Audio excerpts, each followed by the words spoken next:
Hello friends, in this video we are going to talk about CUET UG last few days strategy. Now when I say last few days strategy, I mean the focus now shifts from building concepts to applying concepts in the tests and maximizing the score. In limited words if I say, जितना आता है उतने के साथ अपने scores को कैसे maximise करें, this is all about today's video. So what I call is test taking techniques. मतलब फिर से वही बात, जितना आता है उतने के साथ अगर हम टेस्ट टेकिंग टेक्निक्स लगाएंगे तो कैसे हमारे स्कोर्स इंप्रूव हो सकते हैं. सबसे पहले पैटर्न देख लेते हैं शॉर्ट में. यहां पर मैंने कुछ सैंपल पेपर्स लिए हैं. English, you have to attempt 40 out of 50 MCQs in 45 minutes, and in general test and the domain subjects, I have taken examples of the commerce stream, right? You have to still attempt 40 out of 50 but in 60 minutes. So basically if I see what this test pattern means, this means it is a speed game. 45 minutes 40 attempts, 60 minutes 40 attempts out of 50 MCQs. That means how to select the questions, the ones that are going to attempt, plays a major role in getting your scores. Okay, it's a speed game now. How to tackle this speed game? Well, here is the tip. Mock tests. Most of the students take mocks to just get a rank, just get a score. No, my dear friends, that is a very limited view of how you can use mock tests. Mock tests are critical tools if used properly to boost your score. How to do it? I'll show you in next few minutes. Okay, for now I'm assuming that you've got 5 to 10 mock tests. These mock tests are available plenty in market, on different websites, on different portals. You can also take our mock tests, but I'll talk about it a little later. So first 5 mocks. Out of how many? I am assuming 8 to 10 marks. आपके पास हर subject के 8 से 10 marks हैं. सो पहले 5 marks में हमें क्या करना है? हमारा एम होगा maximising attempts and identifying revision targets. Revision targets क्यों आइडेंटिफाई करना जरूरी है? क्योंकि अब कम समय में हम सारे टॉपिक्स को बार बार नहीं पढ़ सकते. इसकी बजाय हमें क्या करना चाहिए? Limited topics but focusing on those limited topics. The biggest question is which ones? वो टॉपिक हम कैसे डिसाइड करें जो अब हमें लास्ट स्टेज पर पढ़ना है. Here is the solution. So, how to take a mock और उसको as a tool, as a strategy कैसे यूज करना है. Take a mock test. Attempt more than normally you can do. आपकी नॉर्मल स्पीड जो है उससे ज्यादा अटेम्प्ट करना है, अपने आप को फोर्स करना है. कैसे?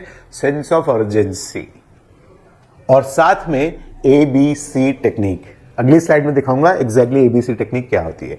बट हमारा चैलेंज क्या लेना है? हमें मैक्सिमाइज अटेम्प्ट्स. नॉर्मली हम जितना कर पाते हैं उससे ज्यादा स्पीड में काम करना है, ज्यादा अटेम्प्ट्स करना है.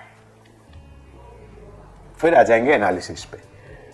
मॉक्स देने से इतना फायदा नहीं होता है जितना उसका एनालिसिस करने से होता है. एनालिसिस करते समय आपको क्या मिलेगा? The questions that you have got incorrect, कुछ questions आपके wrong हुए होंगे.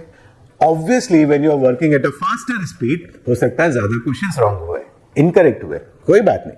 Identify silly mistakes और conceptual mistakes. Silly mistakes का solution easy है. Alertness बढ़ानी है धीरे धीरे. Conceptual mistakes ये मिल गए हमारे revision targets. जिन topics में आप क्वेश्चंस रॉन्ग कर रहे हो वही तो आपका पहला टारगेट होना चाहिए रिवीजन के लिए. ये मिल गया revision target. But it is not that you will only get wrong answers. When you work like this you will also get correct answers. And this is the most neglected part in the analysis. Normally हम students क्या करते हैं, जो questions correct होते हैं ना उनको analysis में देखते भी नहीं है. नहीं, ऐसा नहीं करना है. Look for every question that you got correct. What you have to do during the analysis is look for an alternative approach. क्या मतलब है इसका? Let's say आपने आंसर मार्क किया था B और करेक्ट आंसर भी B है. सबसे पहले अपने आप को शाबाशी दो, well done, and now give yourself a next challenge. Ask yourself, यही आंसर बी क्या मैं किसी और तरीके से ला सकता हूं? Was there or is there an alternative approach which gives me the same answer B but faster? If you are able to think like this for every question, my dear friend, imagine the amount of time you will spend in analysis. And this is the crux of what I am trying to say. अगर हमें mock tests को एक improvement tool बनाना है तो analysis पे focus करना पड़ेगा. Okay, now let's talk about how to maximise attempts. कहना आसान था मेरे लिए, ज्यादा अटेम्प्ट करो, स्पीड बढ़ाओ. वो स्पीड कैसे बढ़ेगी? बड़ी स्पेसिफिक एक टेक्निक बताता हूं आप लोगों को. I call this ABC technique. Now what is this ABC?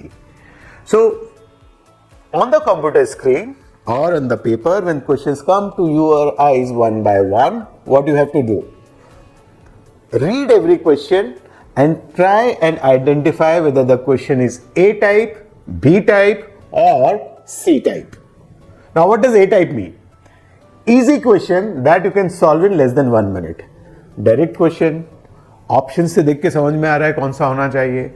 Direct formula का application, direct knowledge based question, सारे ए टाइप हो गए. You can solve this in less than 1 minute each. What is B type? Questions that you know how to solve but you also know that it will take a little longer to solve. मतलब हमें solve करना तो आता है पर थोड़ा time लगेगा, कर लेंगे. ये हुआ B type. And what is C type? Questions that are tough, so I know how to solve but I know it's going to take a lot of time. और questions that you don't even know, आपको आता ही नहीं है. इन तीनों का treatment कैसे होगा? So question number 1 पर गए, वो ABC में से सपोज A निकला, solve now and mark the answer. उसको वही सॉल्व करके ऑप्शन मार्क कर दीजिए and go to the next question. Suppose next question turns out to be a B type question. You know how to solve but it will take 2-3 minutes. What to do? उस समय क्या करना है? Test में mark for review वाला एक button होता है, वो दबाइए और नेक्स्ट क्वेश्चन पे चले जाइए. अब ऐसा क्यों किया है हमने? बिकॉज ये जो बी टाइप क्वेश्चन अभी आया, हो सकता है इसके बाद और ए टाइप क्वेश्चंस हो हमारे पास. सो कॉमन सेंस क्या कहती है? अगर अटेम्प्ट्स बढ़ाना है तो पहले सारे ए टाइप करना चाहिए. सो अभी हम बी वाले को मार्क फॉर रिव्यू कर देंगे और नेक्स्ट क्वेश्चन पे जाएंगे. सपोज नेक्स्ट क्वेश्चन फिर से ए टाइप निकला, उसको सॉल्व करेंगे, उसका आंसर वहीं पर क्लिक करेंगे, नेक्स्ट पर जाएंगे. अब suppose the next question turns out to be a type C question. What will you do? Forget it, भूल जाओ. अरे भाई 50 में से 10 क्वेश्चन छोड़ना भी तो है, 40 ही अटेम्प्ट करना है ना. तो ये सी टाइप वो 10 क्वेश्चन हैं. कौन से वाले? जो अटेम्प्ट नहीं करना है. लाइकवाइज हर क्वेश्चन को एक एक करके देखते जाओ, ABC लगाते जाओ and your attempt will boost suddenly. What happens after this? You have increase your attempts and if I go back to the previous slide, round 1 of test, what we are doing? We are maximising attempts and identifying revision targets. Okay, now round 2. The last few marks. I am writing here 3 marks, last 3, 4, 5 marks. This is what you should do. Now the aim is maximizing the net score. By now, your attempts would have settled to a higher level. You would have alerted yourself to avoid those silly mistakes that you were doing at high speed. And you would have revised the topics where you discovered conceptual errors. So now is the time to maximize net score. ये मॉक्स देना और मॉक्स का analyse करना, ये cycle लगातार अभी भी चलती रहेगी with just one difference. Now you will not attempt more than what you normally do. Now you will attempt as per your final strategy. कौन सी final strategy? जो पहले 5 मॉक्स में स्पीड बढ़ाने के बाद एक जो बैलेंस बन गया होगा स्पीड और एक्यूरेसी के बीच का, that is your final strategy. आगे सेम है, चलता रहेगा. Analyse, incorrect, conceptual mistakes, revision कर लो फिर से, करेक्ट फिर से ढूंढ लो, और कोई तरीका सूझता है क्या.